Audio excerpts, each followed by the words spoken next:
duto jatuo ema bedo kata kod lawama mabedo kata kobanenga sirkal ni gini ukti wawinja ne jodak e kaunti koro aamini ni saa tiyo kata ji mang'eny sani madhi hospital kata kidhi neno ng'ate ward to nzi na biro ka saa ema ochulona.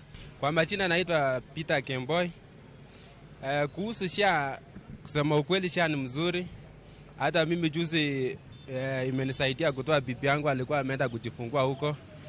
Nilitoka vizuri, sikulipa chochote.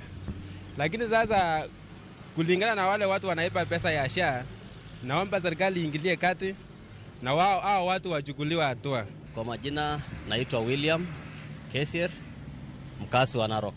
Ni huzuni kubwa sana kuona pesa kiasi hiyo ambayo imepotea kwa huduma ya afya ya mwananchi wa Kenya, na ni aibu kwa sababu SHA yenyewe haifanyi kazi.